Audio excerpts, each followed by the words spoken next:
지난 영상에서 저는 결론에 시진핑이 올해 안에 방한할 확률이 높다고 판단했고, 그로 인해 우리나라 게임과 엔터 쪽이 큰 수혜를 입게 될 거라고 예상했습니다. 물론 미래선전에 미중 무역 분쟁의 해소라는 대전제가 필요하겠지만요. 시진핑이 방한한다는 건 곧 한한령이 해제될 거라는 말과 일맥상통합니다. 하지만 여기서 염두에 두어야 할 게 있습니다.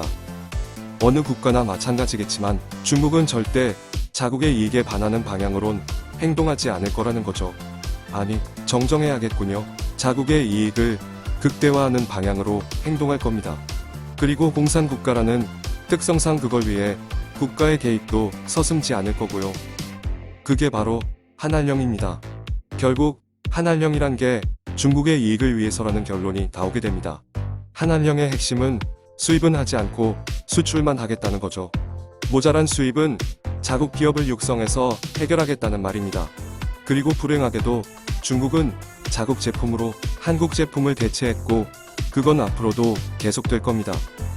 물론 고도의 기술이 요구되는 산업에선 한국이 여전히 앞서고 있고 그 수준을 유지하겠지만, 그 외의 산업에선 중국은 이미 한국의 기술력을 따라잡은 상태입니다. 또 한국이 중국에 비해 기술력이 있다고 해도 타 선진국에 비해서 확고한 기술적 우위를 가지고 있다는 말은 아닙니다. 그 말은 곧 중국이 기술력이 필요한 제품을 여타 선진국 국가에서 충당해도 된다는 의미가 되겠지요. 결국 우리나라의 현재 상황은 중국과 철저히 갑과 을의 관계라고 보면 정확할 겁니다. 매우 기분이 나쁘지만 어쩔 수 없는 사실입니다. 방법은 두 가지뿐이겠네요. 갑을 관계를 받아들이고 그나마 떨어지는 콩고물에 감사하던지, 국가 대 국가로 정상적인 무역이 가능한 발판을 마련하던지요. 여기에 대해서는 차후의 영상에서 의견을 정리해 올리겠습니다. 물론 전 당연히 정상적인 관계로 나아가야 한다는 입장입니다. 그 과정에서 상당한 진통이 있을 수도 있지만 이대로 휘둘리기만 하는 건 정말 말도 안 되는 일이니까요. 자, 본론으로 돌아오도록 하겠습니다. 현재 중국과 우리나라는 철저한 갑을 관계입니다. 그리고 그걸 유지해주게 하는 원천은 바로 소비력 있는 14억이라는 어마무시한 중국의 인구수 딱 하나입니다. 그 소비력은 우리나라 산업 전방위에 막대한 영향을 미치겠지요. 오늘은 그 중에서도 게임 산업에 대해서만 알아보도록 하겠습니다. 중국 내 게임 진출에 대해 알기 위해서는 파노라는 개념을 꼭 알아야 합니다. 해외 게임이 중국 내에서 론칭하기 위해서는 저 파노라는 걸 발급받아야 합니다. 전형적인 국가가 시장 경제에 개입하는 예죠. 하지만 사드 배치에 대한 보복으로 2017년 3월부터 단 한 건의 파노도 발급을 받지 못하고 있지요. 그 말은 중국 게임은 우리나라에 출시해 국부가 유출되는 상황에서 한국 게임은 단 한 푼도 못 건지고 있다는 말이 되는 거죠. 미국이나 일본의 게임들은 적게나마 중국 내 출시를 하고 있는 실정에서요. 이거 말하면 할수록 정말 화가 치솟네요. 어쨌거나 그만큼 국산 게임을 중국이 무서워한다는 거겠죠. 자국 게임 산업을 보호하기 위해서요. 상당히. 그래도 매우 화가 납니다. 어찌 보면 국제관계에서 한국의 위상이 그만큼 낮다는 방증이기도 하니까요. 한한령 이전에 중국 내 출시되었던 넥슨의 던전 앤 파이터는 현재까지 누적 매출액만 18조 원에 이릅니다. 넥슨을 먹여 살렸다고 밖에 볼 수 없는 금액이죠. 소위 3N으로 통칭되는 NC소프트, 넷마블, 넥슨의 게임들과 국내 중소게임 제작사들은 그 이후로 단 한 건의 파노도 획득하지 못했습니다. 중국을 제외한 시장에서 선전했기 때문에 오늘날의 위치에 있을 수 있었던 거죠. 한국 온라인 게임의 눈부신 성장은 20년 전에는 아무도 예상하지 못한 일이었습니다. 리니지의 엄청난 성공에도 불구하고 해외 시장에서 통할 거라고 생각하는 사람들은 얼마 없었죠. 타 선진국 게임과 비교했을 때 성향 자체가 너무 달랐기 때문입니다.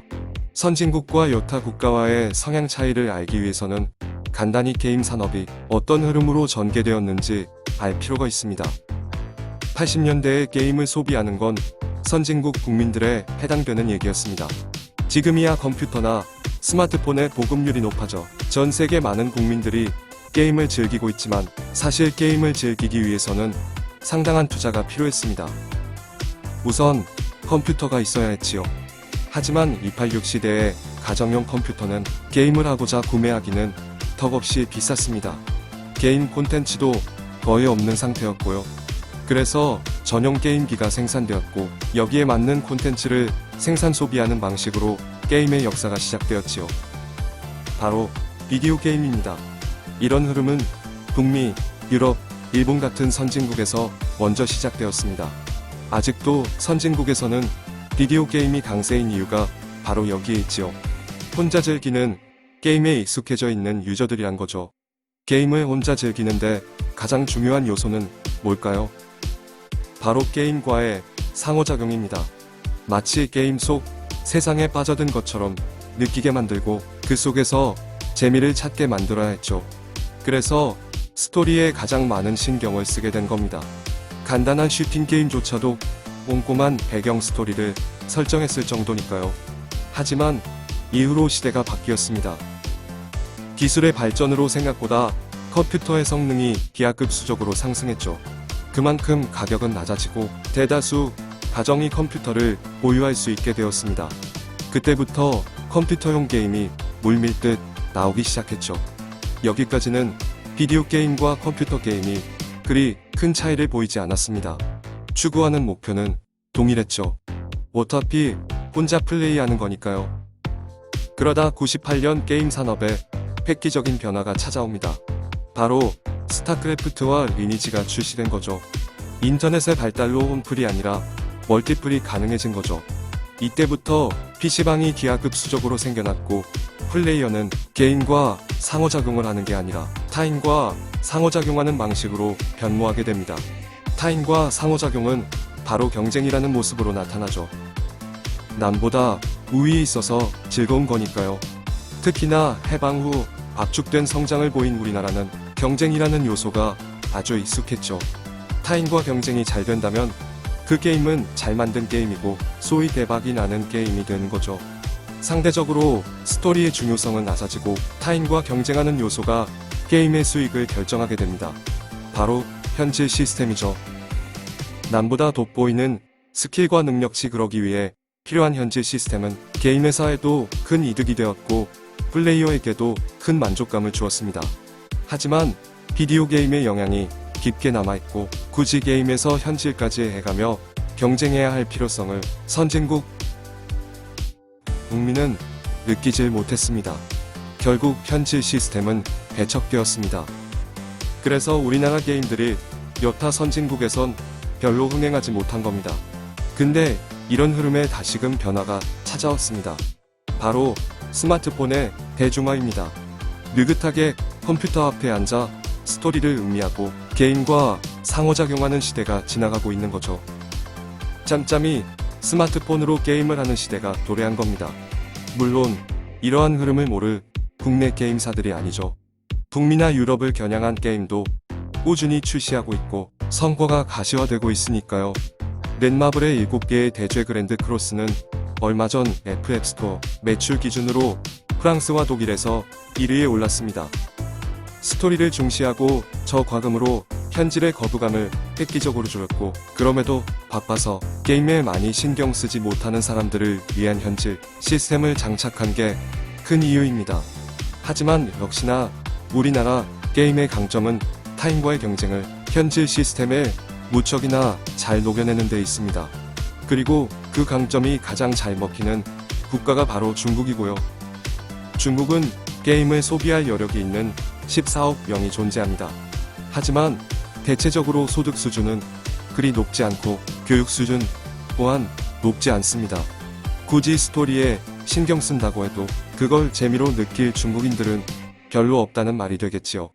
이는 복잡한 문자 체계도 한몫한다고 생각합니다. 그리고 중국도 우리나라와 마찬가지로 근래 수십 년 동안 눈부신 성장을 이룬 국가입니다. 경쟁이라는 요소가 매우 익숙한 국가인 겁니다. 결국 단순하지만 화려하고 또 현질한 만큼 능력치 성장이 눈에 보이는 게임이 중국에는 먹힌다는 말이 되겠지요. 자, 여기까지 정리해보자면 현재 국내 게임 제작사는 세계적인 흐름에 잘 적응하고 있습니다. 굳이 중국 시장에 연연하지 않는다고 해도 성장할 수 있는 기회는 열려 있다는 거죠. 아니, 오히려 선진국의 게임 개발사에 비해 비교 우위에 있습니다. 1년 전 블리자드가 디아블로 모바일을 출시를 기획했다가 엄청난 비난과 함께 주가가 곤두박질 친 일이 있었습니다. 블리자드 입장에서는 게임 산업 변화에 발맞춰 행동하려 했지만 디아블로의 정체성에는 맞지 않았던 거죠. 이런 추세는 앞으로 해외 유명 게임 제작사의 발목을 잡을 거라 생각합니다. 주주의 이익에 반하기는 어려운 법이니까요. 전 이걸 국내 게임 개발사의 큰 기회로 보고 있습니다.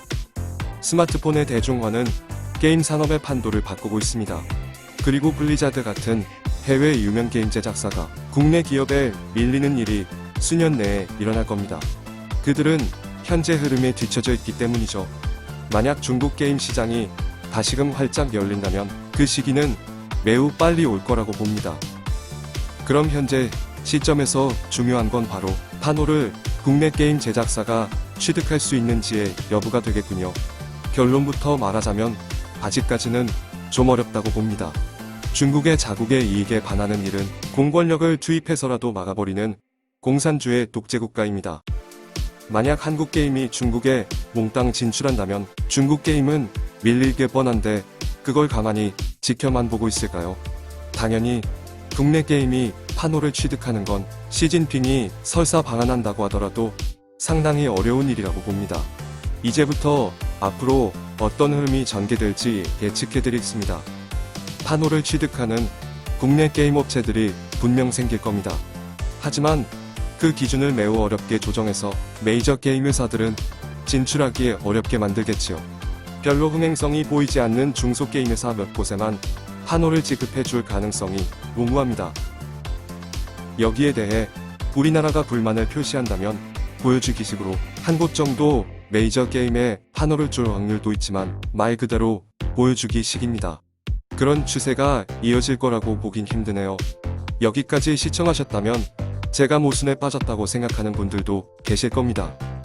시진핑의 방안으로 게임 업계가 큰 수혜를 받을 거라고 했으면서 결국에는 별로 놓는 게 없지 않냐고 말이죠. 맞습니다. 여기까지 보면 중국에 기대하는 건 어불성설입니다. 하지만 중국 공산당의 변화의 흐름이 분다면 얘기는 180도 달라집니다. 그리고 그 변화는 이미 감지되기 시작했습니다. 중국이 미국에 항복하기 시작한 거죠. 이 부분은 차후에 또 영상으로 제작할 기회가 있겠지만 간단히 설명하자면 중국이 시장 경제에 있어서 만큼은 완전 개방될 가능성이 점점 높아지고 있습니다. 그 부분을 미국이 가장 원하니까요. 자, 여기까지가 오늘 내용입니다. 내용이 마음에 드셨다면 구독과 좋아요 부탁드립니다. 감사합니다.